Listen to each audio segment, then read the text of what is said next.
Señores y señores, bienvenidos al canal de podcast de la Fundación Rafael del Pino. Soy Andrés Betancor, catedrático de Derecho Administrativo y director del programa Instituciones del Estado Democrático de Derecho de la Fundación Rafael del Pino.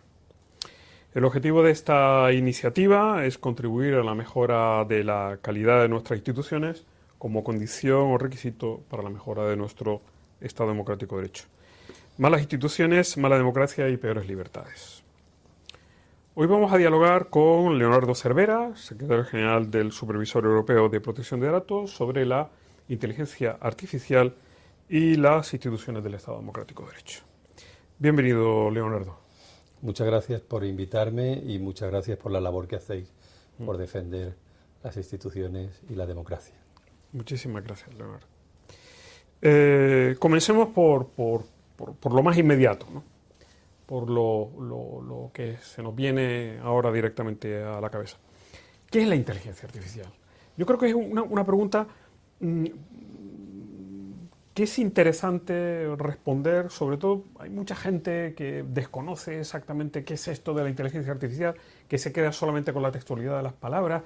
Da la sensación que es como especie de un fantasma, un ogro, un devorador, de un monstruo, ¿no? Por eso es importante, Leonardo, que comencemos por aquí. ¿Cómo le explicarías tú a aquella gente que a lo mejor tiene un conocimiento muy básico o no tiene un conocimiento? ¿Qué es esto de la inteligencia artificial? Bueno, hay, digamos, dos tipos de inteligencia artificial. La que intenta emular a la inteligencia del ser humano, que en eso estamos todavía muy lejos de llegar a ese nivel, aunque ya nos vamos acercando. Y luego está la inteligencia artificial que supera al ser humano. Y en eso ya hace muchos años que se ha demostrado que se puede hacer. Y bueno, después de hecho, a partidas de ajedrez a una máquina no le gana nadie. Con lo cual es una inteligencia superior.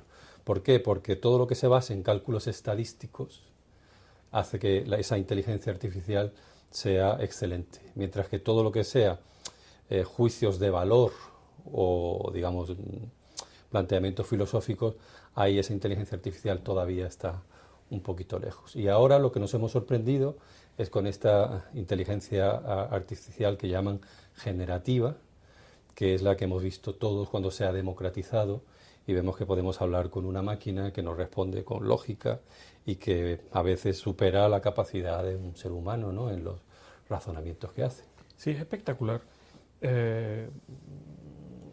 hacer un uso de, por ejemplo, el chat GPT es espectacular, incluso la versión gratuita, efectivamente ese diálogo, ¿no?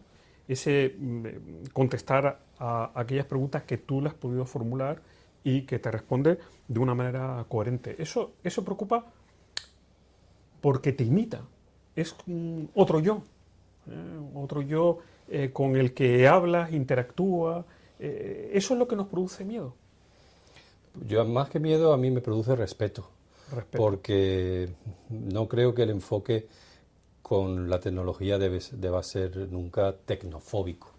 Creo que la tecnología, por definición, es útil al ser humano y esta inteligencia artificial puede ser muy útil, ¿eh? Estas máquinas pueden encontrar curas para enfermedades, por ejemplo, que los humanos necesitaríamos a lo mejor décadas. Entonces, no, a mí me produce respeto, no miedo. Exacto. Y entramos en ese capítulo de lo que suscita respeto, preocupación. ¿Cuáles son las amenazas? ¿Por qué podemos entender que es una amenaza o puede ser una amenaza a las instituciones del Estado Democrático de Derecho? Porque facilita enormemente la contaminación de los canales de comunicación que son esenciales para el funcionamiento de un Estado democrático. Porque cualquiera con un ordenador simple y un servicio en la nube que puede costar 15 o 20 euros puede poner en jaque el funcionamiento del sistema democrático. Y eso es muy peligroso, porque si lo puede hacer cualquiera, no pensemos en lo que puede hacer un Estado tercero que quiera socavar nuestras instituciones. Uh-huh. Y eso, vale, en el plano, digamos, de cómo podía afectar a los procesos democráticos, ¿no? Pero hay otra vertiente que tú efectivamente desarrollas y tal vez, y sin duda, es lo que más preocupa al supervisor del que eres tú una de las máximas autoridades, supervisor europeo, que es la vertiente de los derechos fundamentales, ¿no? La libertad, ¿no? El cómo podría afectar, el cómo afecta, por qué es la inteligencia artificial una amenaza para las libertades, en particular las más vinculadas a ese ámbito recóndito de la intimidad, ¿no? Porque llevado al extremo afecta a la propia dignidad del individuo. Porque esa máquina tan inteligente que es capaz de leer tus emociones, que conoce todo sobre ti, que te puede poner en un cálculo estadístico y saber que tienes un 78% de probabilidad de cambiar de opinión si estás expuesto a determinada cosa, conlleva una potencial manipulación que ni uno mismo se da cuenta de que está siendo manipulado. Y esa es, digamos, la dictadura perfecta, en la que las personas que están viviendo en esa dictadura no son conscientes de que están viviendo una dictadura. Uh-huh. Hay un tema que tú desarrollas que me parece fantástico y es el requisito para la inteligencia artificial, al igual que el requisito para cualquier inteligencia, se llama datos. La datificación. Esa capacidad casi ilimitada e infinita que tenemos de generar datos que son recogidos por alguien, el Big Data, ¿no? Que sería el antecedente más inmediato, que son como la gasolina que alimenta este proceso. Claro, y una cosa que a partir de esos datos se pueden deducir conclusiones respecto de otros aspectos de tu vida que inicialmente estaban lejos de la finalidad de la recogida de los datos. Sí, esa vertiente de la datificación, ¿no? Forma parte de esa amenaza, no solamente la máquina, ¿no? Sino ese recolectar datos que pueden ser utilizados para otros, ¿no? Y eso se conecta con ¿qué podemos hacer? Es el equivalente a lo que podría ser las energías fósiles y lo que es la energía nuclear. Es decir, la datificación significa que se recolectan datos, pero esas máquinas inteligentes empiezan a crear nuevos datos sobre las bases de los datos que ya tienen, como en una reacción nuclear, que provoca un resultado extraordinario, ¿no? Como se libera la energía. Esto es lo que da respeto, porque ya uno pierde totalmente el control, como en una explosión nuclear, ¿no? Entonces, bueno, si hemos recogido unos datos que dicen que Andrés Betancourt es catedrático de Derecho Administrativo y participa en la Fundación Rafael del Pino, bueno, pues ahí tenemos esos dos datos. Pero si ahora máquinas inteligentes empiezan a decir, vamos a comparar a todas las personas que participan en la Fundación Rafael del Pino y vamos a comparar todos los catedráticos de Derecho Administrativo que ha habido y su carrera, y a partir de ahí... Más la música que oye, que es una de las cosas que no lo sabía, ¿no? A partir de la música cruzada con la residencia y datos públicos, efectivamente, que se refieren a mi persona, pueden deducirse otros datos en esa explosión nuclear. En esa explosión nuclear se deducen infinidad de datos que no paran de cada vez crecer, y al final una persona pierde la propia noción de dignidad porque está siendo datificada y sometida a una presión que esa persona ni siquiera es consciente. Entonces, pues, eso compromete la autonomía, compromete la libertad, compromete un montón de derechos fundamentales. Entonces, eso de alguna manera hay que regularlo y acotarlo. Claro, porque a partir de esos datos sí que puede deducirse cómo se puede influir en ti. Por supuesto, manipular. O sea, manipular, exacto. Esa es la palabra. Es decir, cómo se pueden manipular tu juicio a través de qué tecla hay que tocar. Eso es. Para conducir o conducirte a ciertos resultados. Eso es terrible, ¿no? Eso es el ejemplo más claro, es la manipulación de las emociones, que es lo más humano y lo más íntimo que tenemos todos. Entonces nosotros hemos dicho, por ejemplo, que en los puestos de frontera se debe de prohibir máquinas que averigüen la emoción que sufre en ese momento la persona. Porque claro, lo que quieren ver es el que está nervioso. porque si estás nervioso seguramente es porque estás ilegal. Pero no puede ser que estés nervioso porque acaba de fallecer un familiar. Exacto. Entonces, ese nivel de intrusión es cuando nosotros pensamos que es contrario a los principios básicos de nuestra democracia. Exacto. ¿Y qué es lo que estáis haciendo en el supervisor? Es decir, regulación nacional, regulación europea, porque una de las cosas que también me ha resultado muy interesante de tu ponencia es la idea de una suerte de carrera armamentística, ¿no? Es decir, que la única manera, entre comillas, de combatir la inteligencia artificial es otra inteligencia artificial que sea capaz de controlar esa otra inteligencia artificial, identificarla, etcétera, etcétera. El caso reciente que hemos visto de las fotos manipuladas de niñas, el que no se pueda distinguir la realidad de la ficción, eso requiere pues también un arma nuclear, ¿no?, que sería la inteligencia artificial. Y eso se conecta con el papel de la regulación europea, el papel del supervisor. ¿Qué es lo que hacéis? Lo primero que estamos haciendo es poner de manifiesto lo que yo llamo el coste de la no Europa.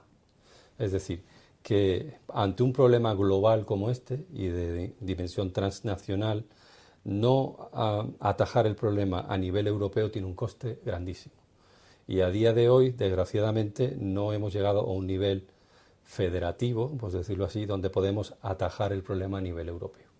Eso es lo primero que estamos diciendo desde el supervisor europeo. Lo segundo que estamos diciendo es que, además de esa carrera armamentística tecnológica, que es muy necesaria, necesitamos resetear la aproximación que tienen los gobiernos y las grandes corporaciones al tema de la protección de la dignidad de las personas. Es decir, tenemos que convencer a estos líderes políticos y empresariales de la necesidad de abrazar lo que yo llamo un humanismo digital. Es decir, que la tecnología... Esa me parece una idea fantástica. La idea es de que no... la dignidad de la persona, que es el pilar fundamental sobre el que se asiente toda la construcción de la Unión Europea, porque la Unión Europea nace para proteger al individuo de los horrores de la Segunda Guerra Mundial y de la opresión totalitaria y todo esto, ¿no? Bueno, pues lo que no podemos permitir ahora es que con la excusa de la tecnología acabemos totalizando a las personas y privándolos de sus derechos fundamentales. Es decir, que ese desarrollo tecnológico tiene que ser humanista o no será, porque no será sostenible. No será sostenible, exacto. Y en fin, me parece que es muy brillante esta idea que tú has expuesto y que defiende el humanismo digital. Efectivamente, yo creo que es una reflexión que hay que seguir madurando, porque además tú lo conectas con una suerte de incorporación de esos valores, principios al algoritmo, en definitiva, ¿no? Es decir, una especie de incorporación. Las leyes de la robótica de Asimov también irían en esa dirección. Es decir, tiene que haber una serie de principios básicos que deben estar incrustados en la naturaleza misma de la inteligencia artificial, y me parece que es fantástico esto que tú estás diciendo, ¿no? Permíteme que ponga un ejemplo para que la gente entienda a lo que me refiero. Si tú le preguntas a una máquina, a una inteligencia artificial, qué hay que hacer con las personas mayores, esa máquina, en un razonamiento puro, estadístico y racional, te responderá de que hay que quitarlas de en medio, porque son un coste, son inútiles, no producen y no sirven para nada, por decirlo malamente, ¿no? Bien, eso no es lo que decimos los humanos. Los humanos decimos que toda persona tiene un valor intrínseco y que cualquier persona, con independencia de su edad, tiene que ser respetada y protegida. Y en el caso de poblaciones vulnerables, como puedan ser las personas mayores, todavía más. Entonces, si el futuro digital no incorpora esos principios, pues estamos destruyendo la esencia misma de la humanidad. Por lo tanto, no estamos negando. Sería una inteligencia artificial generativa, en el sentido de esa capacidad que tiene para generar y dialogar, interactuar con los seres humanos, que al final acaba prescindiendo de ese eslabón débil de esa relación, que son los mismos seres humanos, ¿no? Lo cual no deja de ser una solemne estupidez. En fin, hay muchísimas cosas que podríamos seguir desarrollando, pero yo creo que con esto es muy interesante lo que cuenta. Sobre todo, Leonardo, es muy valioso que una persona como tú, en español, ocupe un puesto tan relevante en la Unión Europea, ¿no? Yo creo que es en fin, un reconocimiento a la labor que has hecho y tu trabajo como funcionario en un campo tan complejo como este. De verdad que como españoles debemos estar muy orgullosos de tenerte ahí. Y poco más. Darte las gracias por lo que haces y por estar aquí. Y invitar a nuestros oyentes a que oigan el siguiente podcast, la siguiente sesión de nuestro seminario, que será dedicado al Parlamento y el derecho, ¿no? Un tema de mucha actualidad, el cómo el Parlamento se ajusta a ciertas normas, y vamos a contar con la participación de Alfonso Cuenca, letrado de las Cortes Generales, que nos explicará las singularidades de este derecho. Muchísimas gracias, Leonardo, por tantas cosas, por estar aquí y por estar en Bruselas desplegando ese papel, esa función tan relevante. Y gracias a todos ustedes por su atención, y les invitamos a seguir participando, interviniendo y oyendo estos podcasts que elaboramos para todos ustedes. Muchas gracias. Permíteme agradecer a la Fundación Rafael del Pino por invertir en algo tan valioso, difícil de mesurar, de medir, pero en definitiva valiosísimo para el bienestar de nuestra sociedad. Muchísimas gracias.